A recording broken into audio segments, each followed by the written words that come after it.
Hello friends, Hindi audio book में आपका स्वागत है। एज ए मैन थिंकेथ दुनिया भर में सेल्फ हेल्प के क्षेत्र में बहुत ही मशहूर पुस्तक है। अगर हम कहें कि यह पुस्तक स्वयं को समर्थ बनाना या फिर स्वयं को सिद्ध करने के बारे में लिखी गई है तो अतिशयोक्ति नहीं होगी। यह छोटी सी पुस्तक हमें यह बताने के साथ साथ कि हम महान बन सकते हैं, हमें महान बनने में एक टूल की तरह काम करती है। सत्य हमें उन सीमाओं से मुक्त कर सकता है, वह हमारे जीवन को बदल सकता है जिनसे हम घिरे हुए हैं। सत्य तब बहुत ही शक्तिशाली होता है जब इसे साधारण भाषा में आसान तरीके से पेश किया जाता है। जेम्स एलन हमें इस पुस्तक के माध्यम से स्पष्ट रूप से दिखाते हैं कि कैसे हम उस चाबी रूपी ज्ञान का प्रयोग करके जिस सफलता की हम कल्पना करते हैं उस महानतम सफलता को और उसे प्राप्त करने के तरीकों को खोल सकते हैं। इस पुस्तक को 7 अध्यायों में लिखा गया है जो बेहद सुंदर तरीके से एक दूसरे से जुड़े हुए हैं। जैसे पहला अध्याय है विचार और चरित्र, दूसरा अध्याय परिस्थितियों पर विचार का प्रभाव व तीसरा अध्याय है शरीर और स्वास्थ्य पर विचार का प्रभाव। इसी तरह से यह लयबद्ध तरीके से आगे बढ़ती है, वह आपको विचार शक्ति का पूरा परिचय करवाती है। यह पुस्तक आपको यह बताती है कि किस तरह हम अपने विचार रूपी यंत्र का प्रयोग कर सकते हैं। जेम्स कहते हैं कि हम वास्तव में वही हैं जो हम सोचते हैं। हमारा चरित्र हमारे विचारों का फल है। आप अपने भाग्य के निर्माता हैं। यह नियम परम सत्य है कि जो खोजेंगे उन्हें मिलेगा, जो दस्तक देंगे उनके लिए दरवाजे खुलेंगे, क्योंकि धैर्य, अभ्यास और निरंतर दृढ़ता के माध्यम से ही आप ज्ञान के मंदिर में दाखिल हो सकते हैं। जेम्स आगे कहते हैं कि आप तब तक परिस्थितियों के द्वारा नियंत्रित रहेंगे जब तक यह सोचते रहेंगे कि हम बाहरी परिस्थितियों से नियंत्रित होने वाले हैं। आपने अगर नेपोलियन हिल के द्वारा लिखित पुस्तक थिंक एंड ग्रो रिच पढ़ी है तो आपने महसूस किया होगा कि विचार की शक्ति कितनी महान है। विचार की शक्ति के माध्यम से क्या कुछ नहीं किया जा सकता है। जेम्स के सूत्रों को और अधिक समझने के लिए हमें इस पुस्तक को भी पढ़ना या इसकी ऑडियो बुक सुननी चाहिए। यह पुस्तक मूल रूप से एक कविता मन वह मूल शक्ति है जो हर कार्य को एक सांचे में ढालती है और बनाती है के रूप में शुरू होती है। बौद्ध मतानुसार शुरुआत में दी गई कविता उस पुस्तक का सार होती है। अगर आप उस कविता को समझ लेते हैं तो मान लीजिए आपने उस पुस्तक के सार को समझ लिया है और उसमें दी गई एक ऐसी चाबी को खोज लिया है जो आपकी प्रतिभा, शक्ति और जादू के ताले को खोल सकती है। जेम्स एलन द्वारा लिखित पुस्तक एज ए मैन थिंकेथ का एक उपहार के रूप में आनंद लें। यह छोटी सी पुस्तक अपने आप में एक महान खजाना लिए हुए आपके सामने है। धन्यवाद। HindiAudiobook.com। आपका दिन शुभ हो। Hello friends, Hindi audio book में आपका स्वागत है। आज हम जेम्स एलन के द्वारा लिखित पुस्तक एज ए मैन थिंकेथ सुन रहे हैं। जेम्स एलन का जन्म सन 1864 में इंग्लैंड के लिसेस्टर में हुआ था। उनके पिता का देहांत उनके बचपन में ही हो गया था, जिससे उन पर व उनके परिवार पर मुश्किलों का पहाड़ सा टूट पड़ा था। ऐसी परिस्थितियों में उन्हें मात्र 15 साल की आयु में ही पढ़ाई बीच में ही छोड़नी पड़ी थी। साल 1902 तक आते आते उन्होंने फैसला किया कि अब वे केवल लिखने का ही कार्य करेंगे। इस दौरान उन्होंने अपने लेखन कार्य को कॉन्ट्रैक्टर्स के माध्यम से भी किया। अपनी पहली पुस्तक फ्रॉम पॉवर्टी टू पावर पूरी करने के बाद वे इंफ्राकॉम, जो कि इंग्लैंड का दक्षिणी पश्चिम तट है, वहां पर आकर बस गए थे। जेम्स वहां अपनी मृत्यु पर्यंत साल 1912 तक रहे। जेम्स एलन ने अपने जीवन में 19 बेहद सफल व ज्ञानवर्धक पुस्तकें लिखी हैं। आज आप जिस पुस्तक एज ए मैन थिंकेथ को सुनने जा रहे हैं यह उनकी सर्वश्रेष्ठ पुस्तक मानी जाती है। यह पुस्तक विचार की शक्ति पर एक निबंध नहीं है, बल्कि ध्यान, खोज और अनुभव का बहुआयामी फल है। यह पुस्तक सभी स्त्रियों और पुरुषों को इस सत्य को खोजने में मदद करने की कुंजी है कि वे स्वयं खुद के निर्माता हैं। वे अपने सुख दुख व ज्ञान अज्ञान के मुख्य शिल्पकार उनके खुद के विचार ही होते हैं। इनका निर्माता उनका खुद का मन ही होता है। James Allen, Ilfracombe, England. अध्याय 1 विचार और चरित्र। HindiAudiobook.com। हम वैसे ही हैं जैसा हम अपने मन में सोचते हैं। इस मुहावरे ने केवल हमारे संपूर्ण अस्तित्व को ही नहीं समेटा है, बल्कि यह हमारे संपूर्ण जीवन की हर एक दशा, दिशा और परिस्थितियों पर पूर्ण रूपेण खरा उतरता है। हमारा चरित्र हमारे संपूर्ण विचारों का ही संपूर्ण फल है। हम वास्तव में वही हैं जो हम सोचते हैं। जैसे बिना बीज के एक पौधा नहीं उग सकता, उसी तरह हमारे विचारों में छिपे हुए बीजों के बिना हमारा कोई भी कर्म उत्पन्न नहीं हो सकता। यह सूत्र उन सभी कर्मों पर भी बिना शर्त लागू होता है जिन्हें हम स्वप्रेरित या अपूर्व योजित या फिर जिन्हें सोच समझकर किया जाता है। विचारों का मूल कर्म है और यही हमारे सुख दुख का फल है। अतः हम जो भी फल पाते हैं, चाहे वो मीठे हों या कड़वे, ये सभी हमारे विचारों का ही परिणाम होते हैं। हम आज जो भी हैं वह सब हमारे मन में उत्पन्न होने वाले विचारों के द्वारा रचित और निर्मित हैं। यदि हम अपने मन में अज्ञान से ओत प्रोत बुरे विचारों को पनपने देते हैं और सदा उन्हें ही पालते रहते हैं, तो हम अपनी ओर दुख व दर्द को ही आकर्षित कर रहे हैं और जल्द ही हम दुख से घिरे होंगे, जो हमारे बुरे विचारों का ही परिणाम होगा। इसके विपरीत यदि हमारे मन में हम स्वस्थ और हितकर विचार रखेंगे, तो आनंद और सुख हमारा उसी तरह पीछा करेंगे जैसे धूप में परछाई हमारा पीछा करती है। पुरुष और स्त्री किसी नियम के द्वारा कौशल से रची रचना नहीं है, बल्कि ये तो एक उन्नति है। विचारों का जितना प्रभाव पूर्ण और दृढ़ परलोक में है, उतना ही प्रभाव इस भौतिक जगत में भी है। एक महान और ईश्वरीय चरित्र कोई संयोग से नहीं उत्पन्न होता, बल्कि वह लगातार सही ईश्वरीय विचार सोचने और उनसे लगातार संबंध बनाए रखने से संभव है। इसी प्रक्रिया के द्वारा नीच और पशुवृत्ति वाले मनुष्य लगातार पोषित किए जा रहे हैं, जो दुष्ट व घृणित विचारों का ही परिणाम है। हम खुद के विचारों के द्वारा ही अच्छे या बुरे इंसान बनते हैं। हमेशा हम अपने विचारों की शस्त्रशाला में उन शस्त्रों का संधान करते रहते हैं जिनका प्रयोग हम हमेशा अपने नाश के लिए करते रहते हैं। हम उन उपकरणों को भी बनाते रहते हैं जिनके द्वारा हम अपने जीवन को सुखद, आनंदमय और शांति में बनाते हैं। वह साथ ही साथ समाज को भी इसका लाभ देते हैं। हम सही विचारों के चुनाव से व उनके सच्चे प्रयोग के द्वारा दिव्यता और पूर्णता तक उठ सकते हैं। गलत या बुरे विचारों के प्रयोग के द्वारा हम पशु से भी नीचे स्तर तक गिर सकते हैं। इन दोनों चरम चरित्रों के बीच में ही सभी चरित्र स्तर होते हैं, जिनके निर्माता, कारीगर, पालक व स्वामी हम स्वयं होते हैं।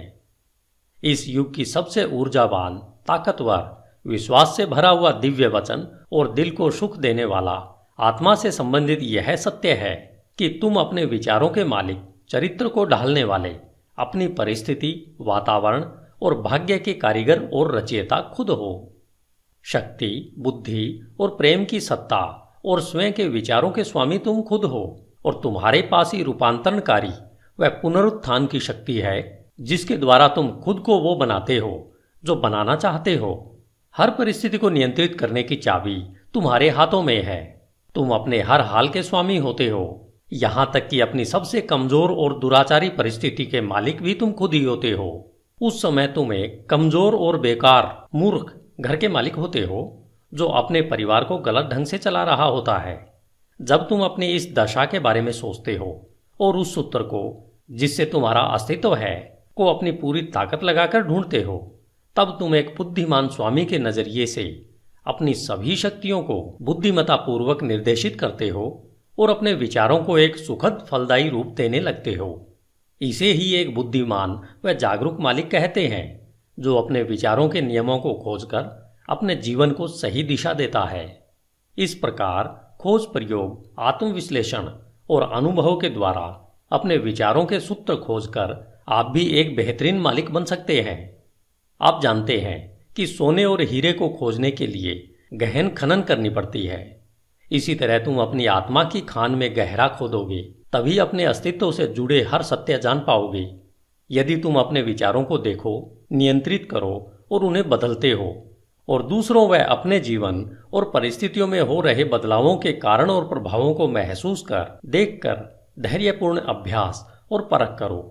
अपने हर अनुभव को, यहाँ तक कि हर दिल के छोटे छोटे बदलावों को भी स्वयं के बारे में आए बदलावों के बारे में जानने के लिए प्रयोग करो, जिससे समझ, बुद्धि और शक्ति जो तुम्हें प्राप्त हो रही है उसे महसूस करो। फिर तुम शायद बिना चूके इस सत्य को सिद्ध कर सकते हो कि तुम अपने चरित्र को बनाने वाले हो, अपने जीवन को सही सांचे में ढालने वाले हो और अपने भाग्य के निर्माता तुम ही हो। इस दिशा में आगे बढ़ते हुए यह नियम परम सत्य है कि जो खोजेंगे उन्हें अवश्य मिलेगा, जो दस्तक देंगे उनके लिए दरवाजे अवश्य खुलेंगे, क्योंकि दृढ़ता, धैर्य और अभ्यास के द्वारा ही तुम ज्ञान के उज्जवल मंदिर में प्रवेश कर सकते हो। धन्यवाद। HindiAudiobook.com। आपका दिन शुभ हो। हिंदी ऑडियो बुक में आपका स्वागत है। अध्याय 2, परिस्थितियों पर विचार का प्रभाव। आप अपने मन को एक बगीचे के समान समझकर या तो उसे बुद्धिमानी से जोत सकते हैं या फिर उसे लापरवाही से अपने आप बढ़ने दे सकते हैं, परंतु उसे चाहे जोता जाए या उसे खाली छोड़ा जाए या उसकी उपेक्षा की जाए, उसमें कुछ न कुछ उगेगा जरूर, या कहें कुछ न कुछ फलीभूत अवश्य होगा। अगर उसमें कोई बीज नहीं बोए जाते तो अनावश्यक व बेकार के खरपतवार के बीज उसमें गिरते रहेंगे और वे उग आएंगे। एक माली अपने बगीचे में अनावश्यक खरपतवार को समय समय पर निकालता रहता है और उसमें वही फल फूल और पेड़ पौधे आदि लगाते हैं जिसकी माली को चाह होती है या कहें आवश्यकता होती है। हमें भी अपने मन रूपी बगीचे को एक माली की तरह लगातार देखभाल करते रहना चाहिए। अशुद्ध, बेकार, अनावश्यक और अनुचित विचारों को पहचान कर अपने मन से निकाल फेंकना चाहिए। वह आवश्यक, शुद्ध, उपयोगी और उत्पादक विचारों को फलों और फूलों की तरह सहेज कर उनकी उचित प्रकार से देखभाल करते रहना चाहिए। इस प्रक्रिया का पालन करते हुए उचित समय अवधि में आप जान पाओगे कि आप ही अपनी आत्मा के प्रमुख माली और रक्षक हो। आप ही अपने जीवन के निर्देशक हो। आप ही अपने अंदर विचारों के नियमों को प्रकट कर पाते हो। आप ही हमेशा बढ़ती सत्यता से यह भी समझ पाते हो कि कैसे आपके विचार की शक्तियां और मन के अन्य घटक आपके सच्चे चरित्र, सकारात्मक परिस्थितियां और उज्जवल भाग्य का निर्माण करने के काम में लगे हुए हैं। विचार और चरित्र एक समान होते हैं क्योंकि माहौल और परिस्थितियों के द्वारा ही चरित्र निर्मित होता है और प्रकट होता है। इस प्रकार आप हर समय यह देखेंगे कि आपके जीवन की बाहरी परिस्थितियां आपके अंतर्मन के विचारों से परस्पर जुड़ाव और तालमेल में रहेंगी। इसका मतलब यह बिल्कुल नहीं है कि हर समय जैसी आपकी परिस्थिति है वह आपके पूरे चरित्र को ही दर्शाती रहती है। इसका अर्थ यह है कि वे परिस्थितियां आपकी विचारधारा के किसी आवश्यक पहलू से उस समय के लिए इतना करीब से जुड़ी हुई हैं कि वे आपकी प्रगति के लिए आवश्यक हों। आज आप जिस भी स्थिति में हैं वह सब आपकी सत्ता के नियमों के कारण ही हैं। आपको इस जगह आपके विचार ही लेकर आए हैं। आपके जीवन की संरचना में संयोग नाम की कोई चीज नहीं है। जो भी है वह उस नियम का ही परिणाम है जो अचूक है। यह बात उनके लिए उतनी ही सही है जो अपनी परिस्थितियों के साथ तालमेल में कमी का अनुभव करते हैं, जितना कि उनके लिए जिन्हें लगता है कि वे परिस्थितियों से संतुष्ट हैं। एक प्रगतिशील और जागरूक सत्ता के रूप में आप जहां पर हो वहां इसलिए हो कि आप उससे सीख कर आगे बढ़ सको। जैसे आप परिस्थिति में निहित आध्यात्मिक शिक्षण को सीख लेते हो, वह निकल जाती है और दूसरी परिस्थितियों के लिए जगह बनाती है। जब तक आप यह विश्वास करते रहोगे कि आप बाहरी परिस्थितियों द्वारा प्रभावित प्राणी हो, तब तक आप परिस्थितियों की मार खाते रहोगे। लेकिन जब आपको यह अनुभव होगा कि आप एक रचनात्मक शक्ति हो और उस छिपी हुई भूमि और बीज जिससे परिस्थितियां पनपती है पर अपना अधिकार जमा सकते हो, तब आप सही मायने में अपने खुद के स्वामी बन जाते हो। आत्म परीक्षण और आत्म संयम का अभ्यास करने वाले सभी लोग यह जानते हैं कि परिस्थितियां विचारों से ही उत्पन्न होती है। उन्होंने यह देखा है कि उनकी परिस्थितियों में फेरबदल उनकी मानसिक स्थिति में फेरबदल से सीधे अनुपात में होता है। यह सही है कि जब आप उत्सुकता से अपने विचारों की कमियों को दूर करने में स्वयं को लगा लेते हो, तब आप बहुत जल्दी प्रगति करते हैं और बहुत सारे परिवर्तनों से जल्दी ही गुजरते हैं। हर विचार रूपी बीज जिसे मन में विचारों के माध्यम से बोया जाता है वह अच्छी उपज ही देगा और देर सवेर किसी न किसी कार्य के रूप में फलता फूलता है। वह उसमें परिस्थिति रूपी फल अवश्य लगते हैं। अच्छे विचार अपने अनुरूप अच्छे फल और बुरे विचार हमेशा बुरा ही फल देते हैं। परिस्थितियों का बाहरी जगत विचार के आंतरिक जगत का निर्माण करता है। किसी इंसान को अच्छाई की चरम सीमा तक ले जाने के लिए प्रिय व अप्रिय बाहरी परिस्थितियों के वे मुख्य घटक हैं। आप अपने बोए की फसल काटने वाले स्वयं होने के नाते कष्ट और आनंद दोनों का ही अनुभव करते हो व उनसे सीखते हो। जिन्हें आप अपने पर हावी होने देते हो, ऐसी आंतरिक इच्छाओं, आकांक्षाओं और विचारों का अनुसरण करते हुए अपने जीवन की बाहरी परिस्थितियों के रूप में उनकी पूर्णता तक पहुंचते हो।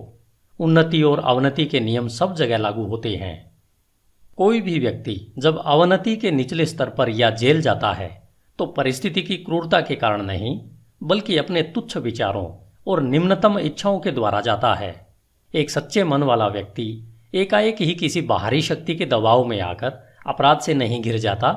उसके मन में आपराधिक सूक्ष्म विचार गुप्त रूप से पनप रहा होता है, जो अवसर मिलते ही अपनी पूरी शक्ति से प्रकट होता है। परिस्थितियां व्यक्ति को नहीं बनाती, बल्कि उस व्यक्ति का विचार जैसा है उसके लिए वैसी परिस्थिति प्रकट करती है। सिवाय हमारे स्वयं के बुरे इरादों के ऐसी कोई भी परिस्थिति नहीं होती जो हमें बुराइयों या कष्ट की ओर नीचे ले जा सके। इसी प्रकार ऐसी भी कोई स्थिति नहीं हो सकती जो हमारी बिना अच्छी और सफल आकांक्षाओं को निरंतर उपजाए, हमें पुण्य, सफलता और उससे जुड़े आनंद की ओर ऊपर न उठाए। इस प्रकार से हम यह जान जाते हैं कि अपने विचारों के स्वामी होने के नाते हम स्वयं को बनाते हैं, अपनी परिस्थितियों और वातावरण को आकार देते हैं और उसके रचयिता भी हम ही होते हैं। हम जो चाहते हैं उसे आकर्षित नहीं करते, बल्कि हम उसे अपनी ओर आकर्षित करते हैं जो हम हैं। हमारी महत्वाकांक्षाएं, हमारी पसंद और हमारी इच्छाएं कदम कदम पर निष्फल होती रहती हैं। हमारे आंतरिक विचार और इच्छाएं स्वयं की खुराक, जो चाहे अच्छा हो या बुरा, उसी के द्वारा पोषित होती है। वह दिव्यता जो हमें आकार देती है, वह हमारी आत्मा है जो हमारे अंतर्मन में है। हम स्वयं के द्वारा ही बंदी बनाए गए होते हैं। हमारे स्वयं के विचार और कर्म हमारे भाग्य के जेलर हैं। यदि वे तुच्छ हैं तो हमें बंदी बनाते हैं, और अगर वे अच्छे हैं तो हमें मुक्त करते हैं। आपने कभी न कभी यह महसूस अवश्य किया होगा कि हमें वह नहीं मिलता जिसकी हम इच्छा करते हैं या जिसके लिए प्रार्थना करते हैं, लेकिन आपको पता है कि हमें वह मिलता है जो हम सही तरीके से कमाते हैं, क्योंकि हमारी इच्छाएं और प्रार्थनाएं तभी पूर्ण होती हैं जब वे हमारे विचारों और कर्म से तालमेल में होती हैं। इस दृष्टिकोण से देखें तो परिस्थितियों से लड़ने का हमारे जीवन में क्या अर्थ है? इसका सीधा सा अर्थ है कि हम हमेशा बाहरी प्रभावों से लड़ते रहते हैं, वह साथ ही साथ उसके कारणों को अपने मन में पोषित व संरक्षित करते रहते हैं। यह कारण या तो जागरूक बुराई या फिर अजागरूक कमजोरी का रूप धारण कर लेता है, लेकिन चाहे वह जो कुछ भी हो, वह धारण करने वाले के प्रयत्नों को दृढ़ता से रोकता है और किसी हल को खोजने को मजबूर करता है। हम में से ज्यादातर लोग अपनी परिस्थितियों में सुधार लाना चाहते हैं, परंतु स्वयं में बिल्कुल भी सुधार नहीं लाना चाहते, और इसलिए हम बंधन में रहते हैं। यदि हम सच्चे आत्म परीक्षण से मुंह नहीं छिपाएं तो हम कभी भी वह पाने से वंचित नहीं होंगे जो हमारा दिल चाहता है। यह सभी भौतिक विषयों के लिए उतना ही सही है जितना कि दैवी विषयों के लिए। यदि हम केवल संपत्ति प्राप्त करना चाहते हैं तो अपने लक्ष्य को पाने से पहले हमें अपने महान व्यक्तिगत त्याग करने के लिए तैयार होना चाहिए, और हम में से वे सशक्त और शांत जीवन चाहते हैं उनके लिए तो कितना और कुछ करना होगा। कुछ लोग जो गरीबी से बाहर निकलना चाहते हैं, वे हमेशा इस बात के लिए व्याकुल रहते हैं कि उनके आसपास का माहौल और घरेलू सुख सुविधाएं सुधरने चाहिए, लेकिन इन परिस्थितियों को बदलने के लिए किए जाने वाले काम से जी चुराते रहते हैं। वे मानते हैं कि अपने मालिक जहां वे काम करते हैं उसे धोखा देते रहते हैं, क्योंकि उन्हें लगता है कि उन्हें बहुत कम तनख्वाह मिलती है, इसलिए वे जो कर रहे हैं वह सही है। ये लोग इस साधारण से मूलभूत सिद्धांत को नहीं समझ पा रहे हैं जो कि सच्ची समृद्धि का आधार है, और न केवल अपनी गरीब स्थिति से बाहर निकलने के लिए योग्य हैं, बल्कि बुरी परिस्थितियों के बारे में सोच सोचकर उसे वास्तव में अपने जीवन में आकर्षित कर लेते हैं। ऐसे लोग कमजोर, आलसी और हमेशा भ्रमित विचारों में जी रहे होते हैं। कुछ अमीर लोग हैं जो पेटुपन की वजह से लगातार दर्दनाक बीमारियों से ग्रस्त हैं। वे इन बीमारियों से छुटकारा पाने के लिए ढेर सारा पैसा खर्च तो करना चाहते हैं, परंतु ज्यादा खाने की आदत को बदलने के लिए तैयार नहीं है। वे ज्यादातर चटपटे और मजेदार खाने की अपनी इच्छा को हमेशा संतुष्ट करना चाहते हैं और अच्छा स्वास्थ्य भी चाहते हैं। ऐसे लोग अच्छे स्वास्थ्य के लिए अयोग्य हैं क्योंकि उन्होंने स्वस्थ जीवन के पहले सिद्धांत को अभी तक नहीं सीखा है। कुछ मालिक हैं जो गलत रास्ते से धन कमाकर अमीर और ज़्यादा अमीर होना चाहते हैं, जिसके लिए वे चालाकी से सही वेतन न देकर ज़्यादा काम करवाना चाहते हैं। ऐसे मालिक समृद्धि के बिल्कुल योग्य नहीं है। जब इनका प्रतिष्ठा और समृद्धि दोनों ही मामलों में दिवाला निकल जाता है, तब ये लोग परिस्थितियों को दोष देते रहते हैं, लेकिन वे यह नहीं जानना चाहते कि अपनी इस परिस्थिति के वे ही पटकथा लेखक हैं। ये 3 उदाहरण मात्र इस सत्य को बताने के लिए कहे गए हैं कि लोग अपनी परिस्थितियों को बिना जाने निरंतर उन विचारों और इच्छाओं को प्रोत्साहित कर रहे हैं जो उन अच्छे फल से संभवतः तालमेल नहीं खाते हैं जो वे चाहते हैं। वे ऐसा करते हुए अच्छे फल को निरंतर निष्फल कर रहे हैं। ऐसे किस्से कई गुना बढ़ सकते हैं और निरंतर चल सकते हैं, लेकिन इसकी आवश्यकता नहीं है। यदि हम दृढ़ निश्चय कर लें कि हम अपने मन और जीवन में विचार के नियम के क्रम को खोजेंगे, और जब तक ऐसा नहीं होगा तब तक केवल बाहरी तथ्य तर्क के लिए पर्याप्त नहीं हो सकता। परिस्थितियां फिर भी इतनी जटिल है, विचार इतना गहराई से बैठा है और व्यक्ति व्यक्ति में प्रसन्नता की अवस्था इतनी भिन्न है कि हमारी समस्त आत्मदशा, जो हमें पता है, केवल जीवन के बाहरी पहलू के तहत किसी के द्वारा आंकी नहीं जा सकती है। कोई व्यक्ति किन्हीं कार्यों में ईमानदार हो सकता है परंतु अभावग्रस्त है, जबकि दूसरा व्यक्ति कई कार्यों में बेईमान हो सकता है फिर भी खूब संपत्ति हासिल करता है। और इसका अधिकतर मतलब निकाला जाता है कि कोई व्यक्ति इसलिए असफल होता है क्योंकि वह ईमानदार है और दूसरा व्यक्ति इसलिए सफल है कि वह बेईमान है। और यह सतही निर्णय के फलस्वरूप होता है, जो यह मान लेता है कि बेईमान व्यक्ति लगभग पूरी तरह से भ्रष्ट है और ईमानदार व्यक्ति लगभग पूरी तरह से पुण्यात्मा है। गहन ज्ञान और विस्तृत अनुभव के आधार पर यह निर्णय गलत माना जाता है। बेईमान व्यक्ति में भी कुछ ऐसे प्रशंसनीय गुण हो सकते हैं जो दूसरों में नहीं है, और ईमानदार व्यक्ति में कुछ ऐसे दुर्गुण हो सकते हैं, चाहे सूक्ष्म ही क्यों न हो, जो दूसरों में नहीं होते हैं। ईमानदार व्यक्ति अच्छे विचारों और कर्मों के कारण अच्छा फल पाते हैं, परंतु अपने दुर्गुणों के कारण कष्ट का भी अनुभव करते हैं। बेईमान व्यक्ति उसी तरह से कष्ट या हर्ष का अनुभव करता है। मानव अहम को यह मानना अच्छा लगता है कि व्यक्ति अपने सद्गुणों के कारण कष्ट में होता है, परंतु जब तक हम अपने मन से हर रोगी, कटु और अशुद्ध विचार को निकाल नहीं फेंकते हैं और अपनी आत्मा से हर अस्वस्थ दाग को साफ नहीं कर देते हैं, तब तक हम उस स्थिति में नहीं हो सकते हैं जहां हम यह जान पाएं और घोषित कर पाएं कि हमारा कष्ट हमारे बुरे विचारों के कारण है, न कि हमारे अच्छे गुणों के फलस्वरूप है।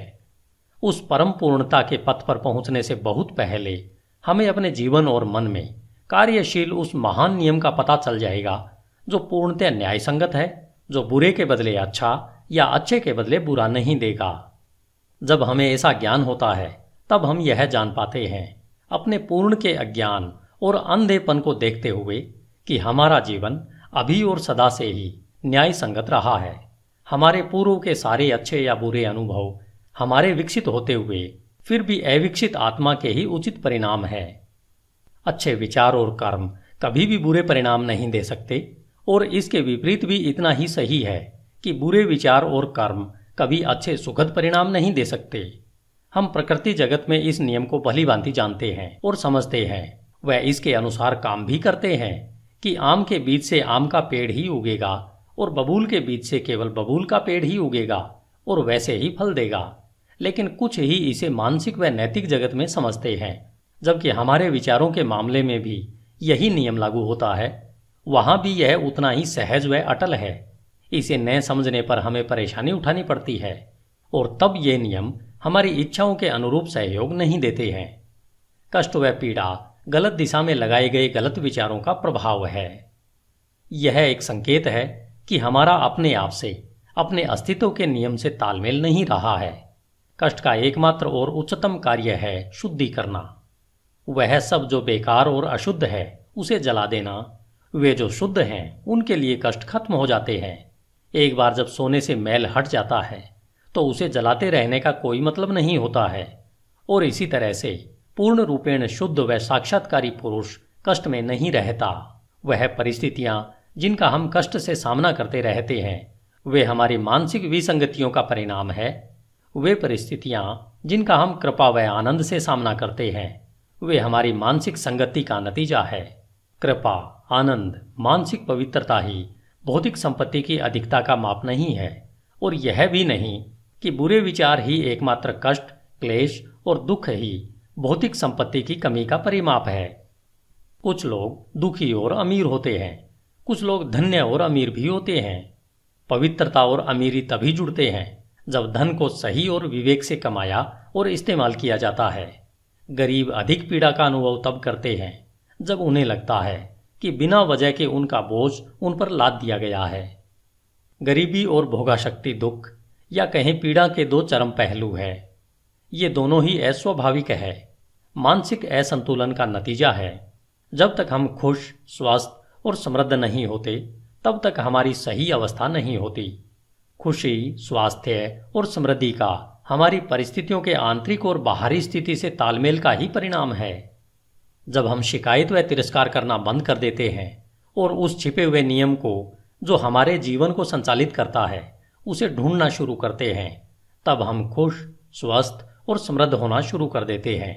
और जब हम अपने मन में उस संचालित करने वाले घटक को अपना लेते हैं, तब हम दूसरों पर अपने कष्ट का कारण होने का आरोप लगाना बंद कर देते हैं और हम सशक्त और स्वस्थ विचारों को अंतर्मन में बढ़ाने लगते हैं। हम परिस्थितियों पर चीखना चिल्लाना बंद कर देते हैं।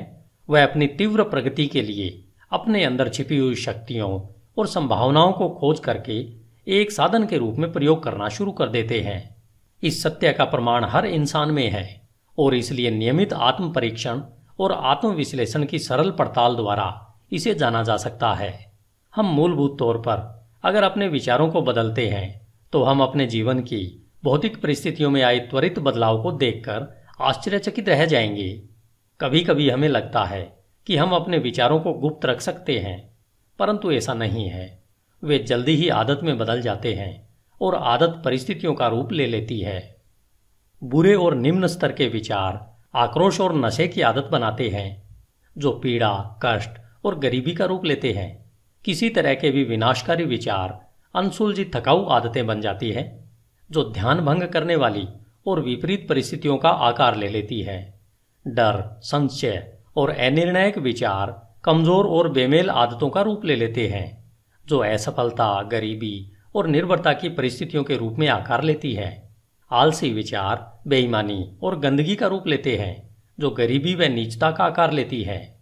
घृणित और दंडनीय विचार हिंसा और आरोप लगाने की आदत का रूप लेते हैं, जो चोट लगने व दंड मिलने वाली परिस्थितियों का आकार लेते हैं।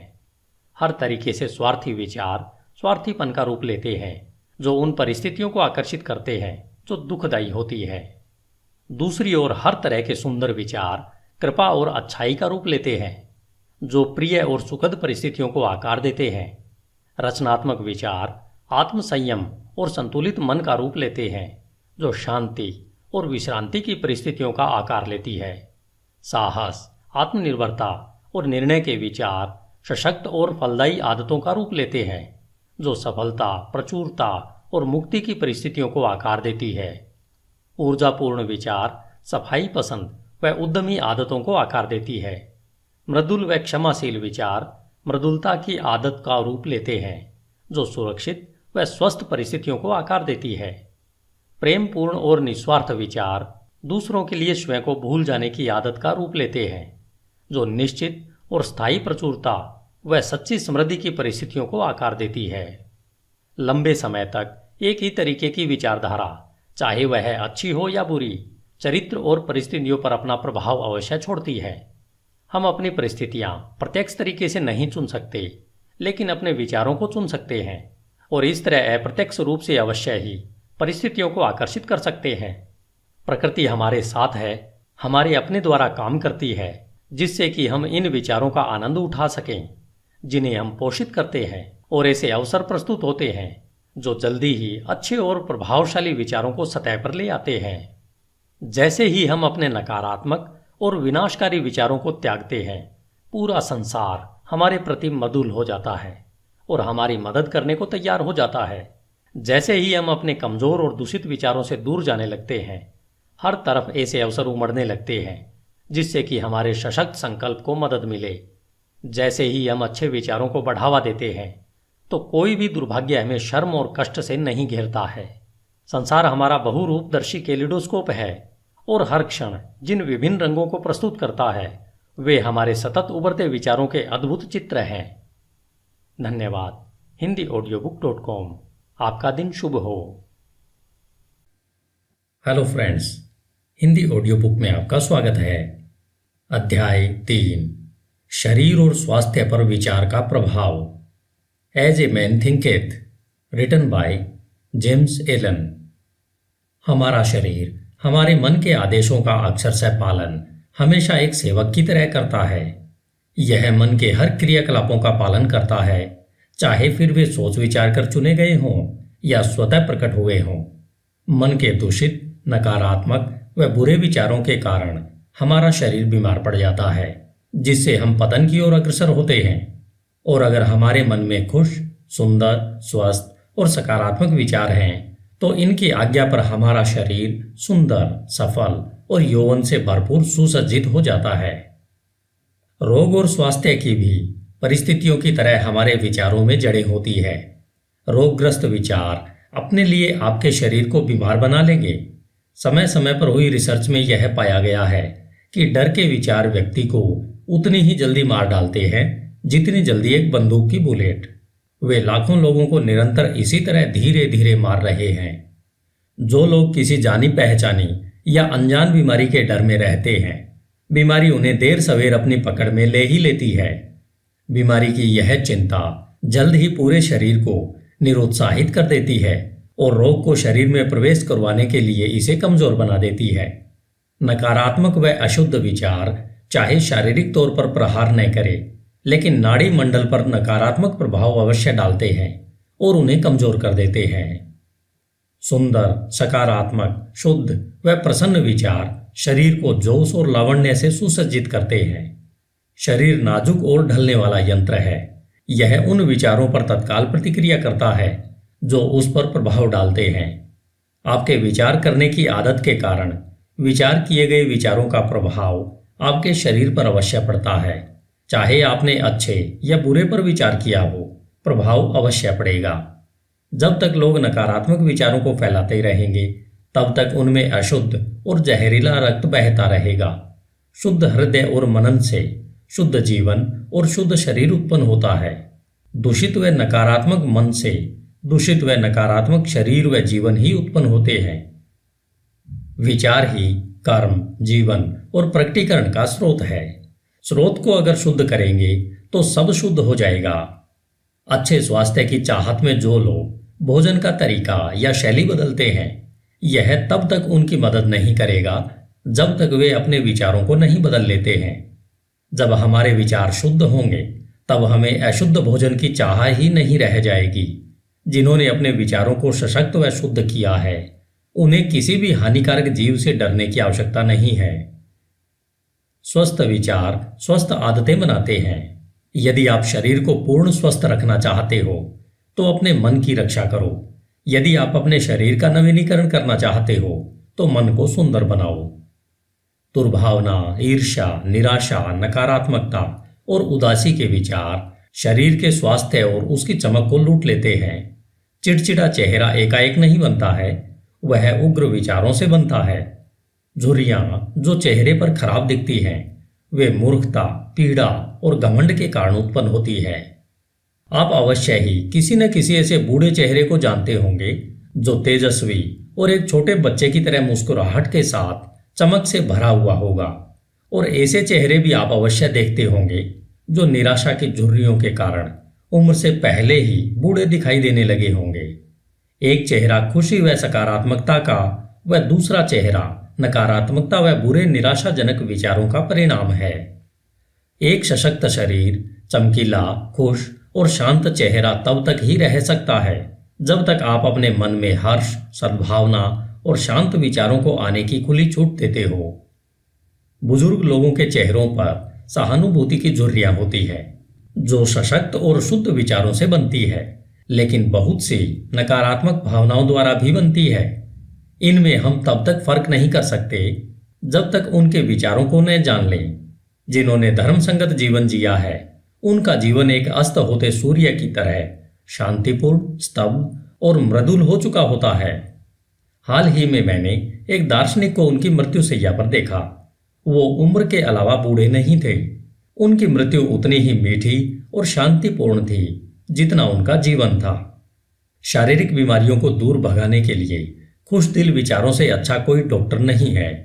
दुख और शोक की काली परछाई को हटाने के लिए सद्भावना जैसी तसल्ली देने वाली कोई चीज नहीं हो सकती।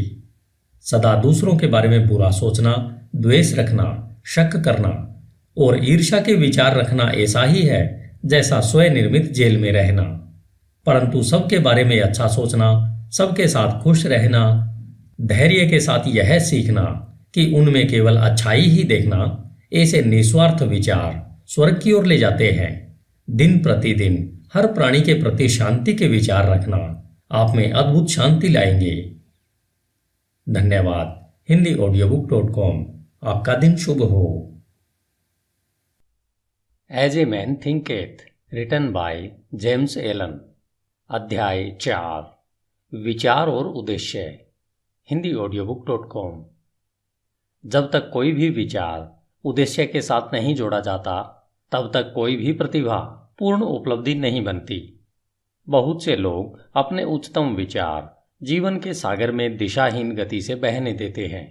जीवन में विचारों की दिशाहीनता बहुत बुरी होती है। अगर जो लोग विपत्ति और विनाश से दूर रहना चाहते हैं तो उनको इस प्रकार बहने से स्वयं को रोकना होगा। जिनके जीवन में कोई मुख्य उद्देश्य नहीं होता वे बहुत ही जल्दी तुच्छ चिंताओं, डर, परेशानियों और अपने प्रति दया रखने के भाव से ग्रस्त हो जाते हैं और ये सभी कमजोरी के लक्षण होते हैं। ये ठीक वैसे ही असफलता, अप्रसन्नता और कमी की ओर ले जाते हैं जैसे सोच समझकर आयोजित किए गए अपराध होते हैं, क्योंकि कमजोरी शक्ति विकसित करने के ब्रह्मांड में टिक नहीं सकती। हमें एक न्यायसंगत उद्देश्य के बारे में विचार करना चाहिए। वह उसे यथार्थ बनाने के लिए कार्यशील होना चाहिए। हमें अपने उद्देश्य को विचारों के केंद्र में रखना चाहिए। उद्देश्य बनाते समय हमारी प्रकृति कैसी है उसके अनुसार वह आध्यात्मिक या फिर भौतिक लक्ष्य का रूप ले सकता है। परंतु वह जो भी हो, हमें उस उद्देश्य पर दृढ़ता से अपनी विचार शक्ति को केंद्रित करना चाहिए। हमें इस उद्देश्य को अपना उच्चतम कर्तव्य बनाकर उसकी प्रगति के लिए स्वयं को समर्पित कर देना चाहिए।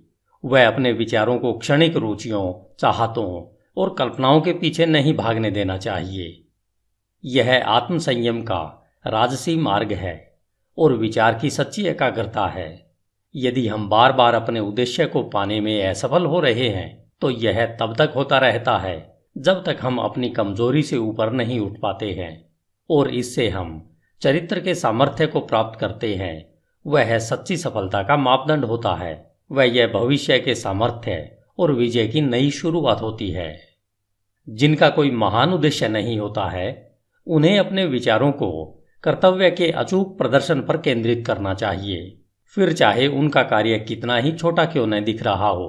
केवल इसी तरीके से विचारों को एकत्रित करके केंद्रित किया जा सकता है। वह संकल्प और ऊर्जा को विकसित किया जा सकता है।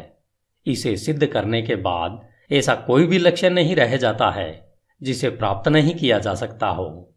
कमजोर आत्मा अपनी कमजोरी को जानते हुए और इस सत्य में विश्वास रखते हुए कि सामर्थ्य प्रयत्न और अभ्यास द्वारा विकसित की जा सकती है, वह तुरंत ही प्रयत्नशील हो जाती है और प्रयत्नों द्वारा सदा विकसित होती रहती है और अंत में दिव्य रूप में सशक्त हो जाती है।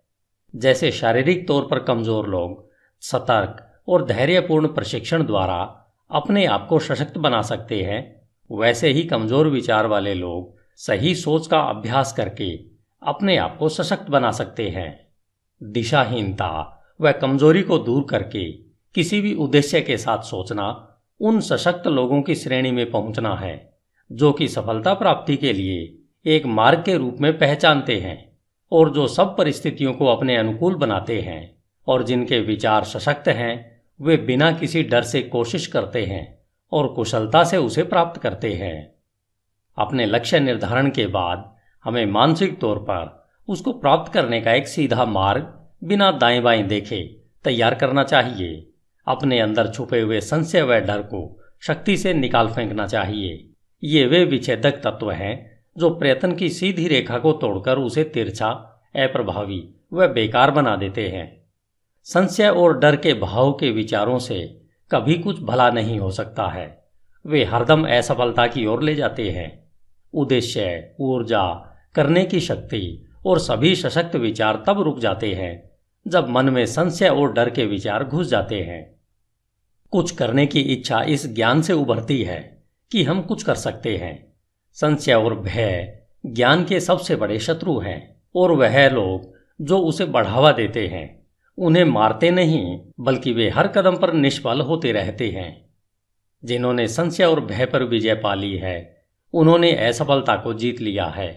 उनका हर विचार सामर्थ्य से जुड़ा हुआ है और सभी परेशानियों का साहस के साथ सामना कर उन्हें बुद्धिमानी से वश में किया जा सकता है। उनके उद्देश्य वातावरण के हिसाब से बोए जाते हैं और वे ऐसे फल फूल देते हैं जो समय से पहले नहीं गिर जाते हैं। बिना किसी भय के उद्देश्य से जुड़ा हुआ विचार रचनात्मक शक्ति बन जाता है। वे जो यह जानते हैं वे तैयार हैं भटकते विचारों और उतरते चढ़ते संवेदनाओं की गठरी से ज़्यादा कुछ उच्चतम और सशक्त बनने के लिए जो यह करते हैं। अपने विचारों को अपने उद्देश्य के साथ जोड़ते हैं। वे अपनी मानसिक शक्ति के जागरूक और बुद्धिमान शासक बन जाते हैं। धन्यवाद। HindiAudiobook.com। आपका दिन शुभ हो। As a man thinketh, James Allen. अध्याय 5। उपलब्धि में विचार एक घटक। HindiAudiobook.com।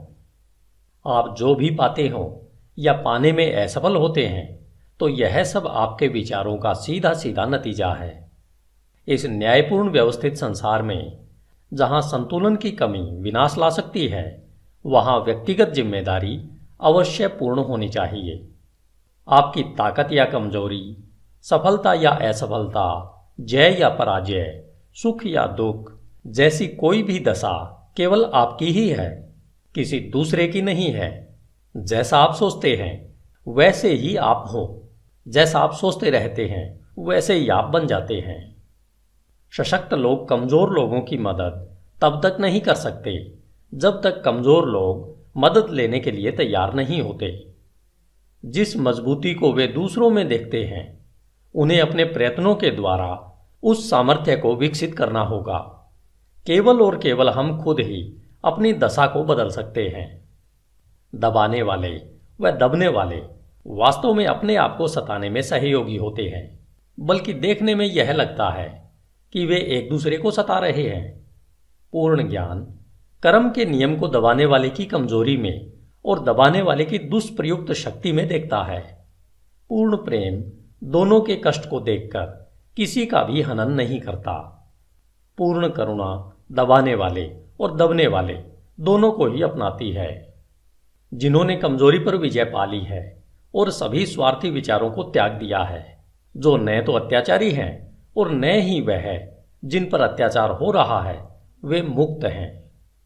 कुछ पाने से पहले, जो चाहे सांसारिक वस्तुएं हों, हमें अपने विचारों को अति भोगवादी होने से ऊपर उठाना चाहिए। हमें सफलता पाने के लिए सभी स्वार्थों को नहीं तो कुछ को तो छोड़ना ही होगा। अगर हमारे सभी विचार भोगवादी हैं, जिससे हम न तो ठीक प्रकार से सोच सकते हैं और न ही ठीक योजना बना पाते हैं, इसलिए हम ज्यादातर क्षेत्रों में असफल होते हैं। हमने अभी तक अपने विचारों को प्रभावशाली तरीके से नियंत्रित नहीं किया है और इसलिए हम गंभीर जिम्मेदारियों को अपनाने के योग्य नहीं होते। हम न तो अकेले कोई कार्य करने में स्वतंत्र हैं और न ही अकेले खड़े रहने में। हमने जो विचार चुने हैं हम उनके द्वारा सीमाबद्ध हैं। बिना त्याग के न तो प्रगति हो सकती है न कोई उपलब्धि मिल सकती है। वह हमारी सांसारिक सफलता इस बात के सीधे अनुपात में होगी कि हमने किस हद तक स्वार्थी भोगाशक्त विचारों पर काबू पा लिया है और अपने मन को अपनी योजनाओं के विकास और अपने संकल्प और आत्मविश्वास को सशक्त करने में लगाया है। हम जितनी उच्चता अपने विचारों में लाएंगे उतने ही ज्यादा धर्म संगत, सही और आदर्शवादी हम बन पाएंगे और उतनी ही ज़्यादा हमारी सफलता होगी। वह हमारी उपलब्धियां उतनी ही अधिक आशीर्वादित व स्थायी होंगी। लोभी, बेईमान व दुष्ट इंसान का साथ ब्रह्मांड कभी नहीं देता, लेकिन सरसरी तौर पर लग सकता है कि ऐसा हो रहा है। वह ईमानदार, उदार हृदय व पुण्यात्मा की मदद करता है। समस्त योगों के महान शिक्षकों ने यह अलग अलग तरीके से दुनिया को बताया है कि इसको जानने व सत्य साबित करने के लिए आपको विचारों को उच्च करके अपने आप को पुण्यात्मा बनाने में कार्यरत रहना है। बौद्धिक उपलब्धियां ज्ञान की खोज या जीवन और प्रकृति में सुंदरता व सत्य की खोज में अर्पित विचारों का नतीजा है। ऐसी उपलब्धियां कई बार महत्वाकांक्षाओं व अभिमान से जोड़ी जा सकती हैं, परंतु वे इन विशेषताओं का परिणाम नहीं है, वरन लंबे और कठिन परिश्रम का व शुद्ध और निस्वार्थ विचारों का स्वाभाविक नतीजा है। आध्यात्मिक उपलब्धियां पवित्र महत्वाकांक्षाओं की सिद्धि है। जो लोग लगातार पुण्य व उच्च विचारों की भावना रखते हैं, जो उन सब पर चिंतन करते हैं जो शुद्ध व निस्वार्थ हैं, सूर्य और चंद्र की पूर्णता की तरह अवश्य ही अपने चरित्र में पुण्यात्मा व ज्ञानी बनते हैं और एक प्रभावशाली और धनी स्थिति तक ऊपर पहुंचते हैं। हम संसार में उच्च सफलता पा सकते हैं और आध्यात्मिक लोक में भी उच्च स्थिति तक उठ सकते हैं, और दंभी, स्वार्थी व दूषित विचारों को अपने में समाकर हम कमजोर और दुर्भाग्यशाली स्थिति में गिर सकते हैं। सही विचार द्वारा प्राप्त विजय को केवल सार्थकता द्वारा ही बनाए रखा जा सकता है। जब सफलता मिलना तय होता है तो बहुत से चूक जाते हैं और शीघ्र ही असफलता को चखते हैं। समस्त उपलब्धियां चाहे व्यापार, बौद्धिक या आध्यात्मिक जगत में हो, निश्चित रूप से निर्देशित विचारों का फल है और उसी नियम के अधीन है और उसका वही तरीका है। फर्क सिर्फ प्राप्ति के लक्ष्य में है। वे जिन्हें बहुत कम मिलता है उन्हें थोड़ा त्याग भी करना चाहिए, और जो ज्यादा प्राप्त करते हैं उन्हें ज्यादा त्याग करना चाहिए। वे जिन्हें उच्चतम मिलता है उन्हें महान त्याग करना चाहिए। धन्यवाद। HindiAudiobook.com। आपका दिन शुभ हो। As a man thinketh, James Allen. अध्याय 6। परिकल्पनाएं और आदर्श। स्वप्न देखने वाले इस संसार के मसीहा हैं। जिस तरह से दृश्य जगत अदृश्य द्वारा पोषित है, उसी तरह मानवता सभी परीक्षाओं, गलतियों और कष्ट में उसके योगी स्वप्न देखने वालों की सुंदर परिकल्पनाओं द्वारा पोषित होती है। मानवता अपने स्वप्न दृष्टाओं को भूल नहीं सकती। वे उनके आदर्शों को ऐसे ही फीका पड़कर मर जाने नहीं दे सकती। वह उनमें रहती है। वह उन्हें वास्तविकताओं जैसा मानती है, जैसे कि एक दिन वह उन्हें देखेगी और जान पाएगी। संगीतकार, मूर्तिकार, चित्रकार, कवि, पैगंबर, ऋषि ये जगत के परे की दुनिया के बनाने वाले हैं, स्वर्ग के शिल्पकार हैं। यह जगत सुंदर है क्योंकि ये इसमें रहते हैं। उनके बिना श्रमकारी मानवता मिट जाएगी। जो अपने हृदय में एक सुंदर परिकल्पना को व उच्च आदर्श को संजोते हैं, एक दिन उसे साकार कर पाएंगे। कोलंबस ने एक दूर देश की कल्पना को संजोया था और उसने उसे खोज निकाला। कोपरनिकस ने संसारों की अनेकता और एक विस्तृत ब्रह्मांड के होने की परिकल्पना को पोषित किया था और उसने उसे प्रकट भी किया। भगवान बुद्ध ने निष्कलंक सुंदरता और पूर्ण शांति के आध्यात्मिक जगत की परिकल्पना को संजोया था और उन्होंने उसमें प्रवेश भी किया। अपनी परिकल्पनाओं को पोषित करो, अपने आदर्शों को पोषित करो। तुम्हारे हृदय में जो संगीत उमड़ता है, मन में जो सुंदरता रूप लेती है, तुम्हारे सूक्ष्मतम विचारों को जो खूबसूरती लपेटती है, उसे पोषित करो, क्योंकि उन सब में से हर्षपूर्ण परिस्थितियां और स्वर्गपूर्ण वातावरण पनपेंगे और बढ़ेंगे। यदि तुम इनके प्रति सच्चे रहो तो तुम्हारे संसार का अंततः निर्माण होगा। चाहने से तुम पाओगे, आकांक्षा रखने से प्राप्त करोगे। क्या हमारी निम्नतम इच्छाओं को संतुष्टि का पूर्ण माप मिले और हमारी शुद्धतम आकांक्षाएं पोषण की कमी से नष्ट हो जाएं। ब्रह्मांडीय नियम ऐसा नहीं है। ऐसी दशा में चीजों को प्राप्त नहीं किया जा सकता। मांगो और तुम्हें मिल जाएगा। उच्च स्वप्न देखो और जैसे तुम स्वप्न देखोगे तुम वैसे बन जाओगे। तुम्हारी परिकल्पना उसका वचन है जो तुम एक दिन बन जाओगे। तुम्हारे आदर्श उसकी भविष्यवाणी है जिसे तुम अंत में पर्दा उठाकर देख सकोगे। मानव उपलब्धियां सबसे पहले और लंबे समय तक एक स्वप्न थी। ओक का वृक्ष मंजू फल में छिपा होता है, चिड़िया अंडे में पलती है और आत्मा की उच्चतम परिकल्पना में जागृत देवदूत चलते हैं। स्वप्न वास्तविकता के बीज हैं। तुम्हारी परिस्थितियां हो सकता है प्रतिकूल हो, परंतु वे ऐसा लंबे समय तक नहीं रहेंगी। यदि तुम एक आदर्श को मन में रखकर उसे पाने के लिए जी जान लगा दो, बाहर शांत खड़े रहकर तुम अंतर में यात्रा नहीं कर सकते। एक युवती है और एक युवक है। दोनों ही गरीबी और काम के बोझ तले दबे हुए हैं। लंबे समय तक अस्वस्थ वातावरण वाली वर्कशॉप में बंद, अशिक्षित और सभी प्रकार की शिष्टताओं से कोसों दूर। परंतु दोनों ही बेहतर जिंदगी के सपने देखते हैं और वे बुद्धि, कृपा, शिष्टता और सुंदरता की कल्पना करते हैं। वे मानसिक तौर पर एक आदर्श जीवन परिस्थिति की कल्पना करते हैं, एक विस्तृत स्वतंत्रता की परिकल्पना करते हैं और एक बड़ी आकांक्षा उन पर हावी हो जाती है। व्याकुलता उन्हें कर्म करने के लिए उकसाती है और वे अपने खाली समय व साधनों को, चाहे वे अभी कम है, अपने सोई शक्तियों और साधनों के विकास में लगाते हैं। शीघ्र ही उनके मन इतने परिवर्तित हो जाते हैं कि वह वर्कशॉप उन्हें बांध कर नहीं रख पाती है। उनकी सोच से वह इतनी बेमेल हो जाती है कि वह उनके जीवन से वैसे ही बाहर हो जाती है जैसे कोई कपड़ा उतारकर फेंक दिया जाता है। जैसे जैसे उनके लिए वे अवसर बढ़ते जाते हैं जो कि उनकी विस्तृत होती शक्तियों के कार्य क्षेत्र को समा सकें, वे उससे हमेशा के लिए बाहर निकल जाते हैं। सालों बाद हम उन्हें फिर देखते हैं। बहुत ही विशिष्ट तरीकों में हम उन्हें मन की कुछ एक शक्तियों के अधिकारी पाते हैं जिनके प्रयोग से वे दुनिया भर पर प्रभाव और लगभग अप्रतिम सामर्थ्य से शासन करते हैं। वे अपने हाथों में विशाल जिम्मेदारियों के सूत्रों को थामे हैं। वे बोलते हैं और जीवन रूपांतरित हो जाते हैं।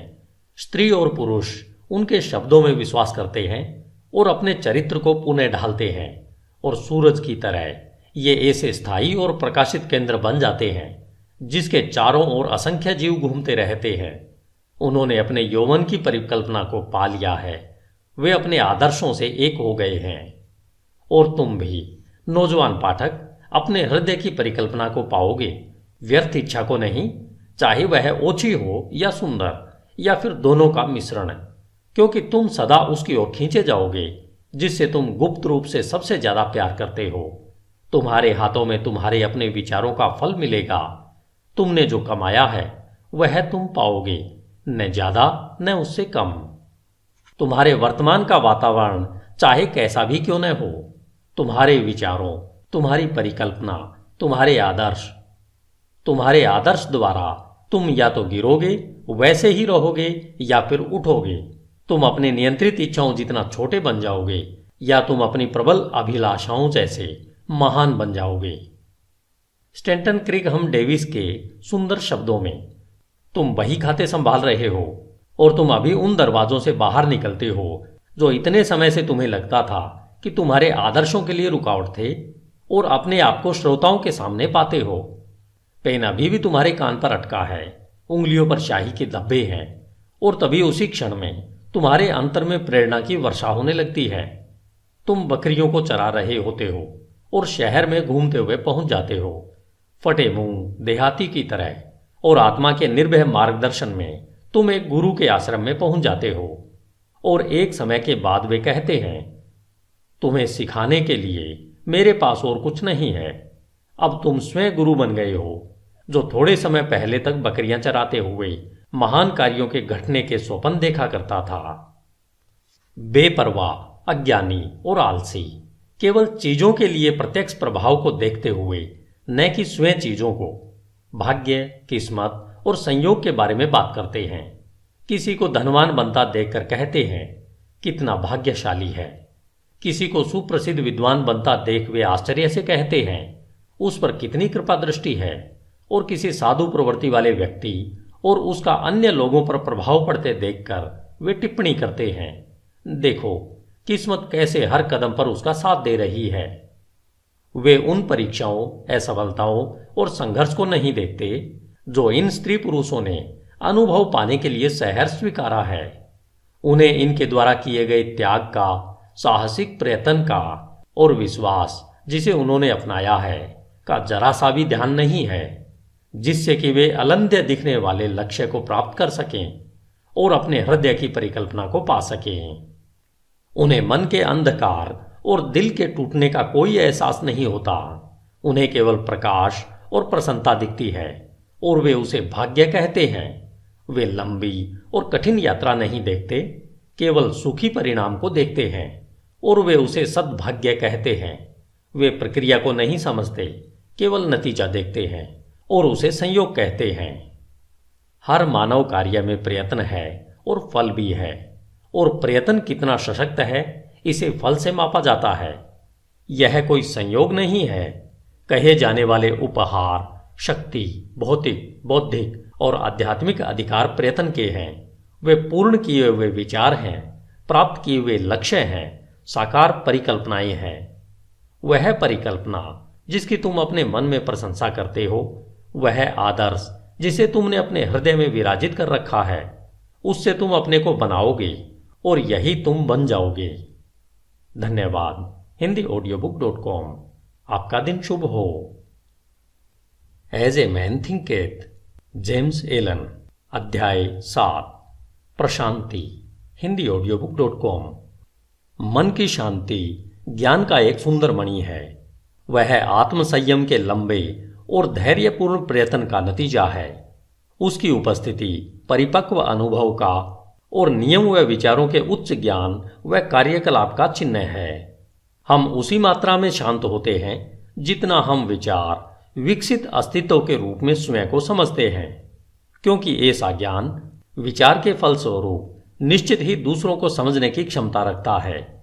और जैसे हम सही समझ को विकसित करते हैं और कारण व प्रभाव के आधार पर आंतरिक भावनाओं व विचारों को अधिक स्पष्टता से समझते हैं, हम चीखते चिल्लाते नहीं और चिंतित व दुखी नहीं होते। हम संतुलित, वचनबद्ध और शांत रहते हैं। वे लोग जो शांत हैं, जिन्होंने स्वयं को नियंत्रित करना सीखा है, जानते हैं कि स्वयं को दूसरों के माफिक कैसे बनाया जाए, और ये दूसरे बदले में शांत लोगों की आध्यात्मिक सामर्थ्य का सम्मान करते हैं और यह सोचते हैं कि उससे सीख सकते हैं और उस पर भरोसा कर सकते हैं। जितने अधिक प्रशांत हम बन जाते हैं, उतनी अधिक हमारी सफलता, हमारा प्रभाव व अच्छाई के लिए हमारा सामर्थ्य होता है। उदाहरण के लिए, साधारण सी बिक्री करने वाले लोग भी जैसे जैसे अपने आत्मनियंत्रण और समभाव को बढ़ा देंगे, उनकी व्यावसायिक प्रचुरता बढ़ती जाएगी, क्योंकि लोग ऐसे लोगों के साथ ही काम करना पसंद करेंगे जिनका व्यवहार अच्छा व स्थिर है। सशक्त और शांत लोगों को सदा सम्मान मिलता है, वह उनसे प्यार किया जाता है। वे प्यासी भूमि में छांव देने वाले पेड़ या फिर तूफान में पनाह देने वाली चट्टान की तरह होते हैं। शांत हृदय, मीठा स्वभाव व संतुलित जीवन किसे पसंद नहीं है। इससे कोई फर्क नहीं पड़ता कि वर्षा होती है या सूरज चमकता है, या इन आशीर्वादों को पाने वालों के जीवन में क्या परिवर्तन आते हैं। वे हरदम मधुर और शांत रहते हैं। वह चरित्र की विशिष्टता जिसे शांतता कहते हैं, संस्कृति का आखिरी सबक है। वह जीवन का फूलना है, आत्मा का फलना है। वह ज्ञान की तरह मूल्यवान है और उसकी सोने से भी ज्यादा कामना करनी चाहिए। हाँ, उत्कृष्ट सोने से भी ज्यादा। पैसे को पाने की चाह कितनी तुच्छ लगती है जब उसकी तुलना एक शांत जीवन, जो सत्य के सागर में लहरों के नीचे आंधी तूफान की पहुंच से परे शाश्वत शांति में बसता है। हम ऐसे कितने ही लोगों को जानते हैं जो अपने जीवन को अप्रिय बना लेते हैं, जो अपने विस्फोटक गुस्से के कारण वह सब जो मधुर और सुंदर है उसे तबाह कर देते हैं, जो अपने चरित्र की शिष्टता का नाश कर देते हैं और मन मुटाव पैदा कर देते हैं। यह एक प्रश्न है कि क्या बड़ी मात्रा में लोग अपने जीवन को तबाह नहीं करते हैं, और क्या वे नासमझी और आत्मनियंत्रण की कमी के कारण अपने जीवन की खुशियों को मार नहीं देते। हम अपने जीवन में ऐसे कितने कम लोगों से मिलते हैं जो शांत होते हैं, जिनमें अद्भुत शिष्टता होती है, जो कि एक परिपक्व चरित्र की विशेषता है। हाँ, अनियंत्रित गुस्से से मानवता आवेश में आती है, अनियंत्रित दुख से उत्तेजित हो जाती है, व्यग्रता और संयम से प्रभावित होती है। केवल वे ज्ञानी जिनके विचार नियंत्रित व शुद्ध हैं, आत्मा की तेज हवाओं और तूफानों व हवा को काबू में ला सकते हैं। तूफान में डांवाडोल आत्मा, चाहे तुम कहीं भी क्यों न हो, चाहे किसी भी परिस्थितियों में क्यों न रहते हो, यह जानती है कि जीवन के समुद्र में पवित्रता के द्वीप मुस्कुरा रहे हैं और तुम्हारे आदर्शों का उजला किनारा तुम्हारे आने का इंतजार कर रहा है। विचारों की पतवार को अपने हाथों में कसकर पकड़ कर रखो। तुम्हारी आत्मा के जहाज में प्रबल स्वामी आराम करता है, वह केवल सोता है, उसे जगाओ। आत्मनियंत्रण सामर्थ्य है, सही विचार श्रेष्ठता है, शांतता शक्ति है। अपने हृदय से कहो, शांत रहो, स्थिर रहो। धन्यवाद। HindiAudiobook.com। आपका दिन शुभ हो।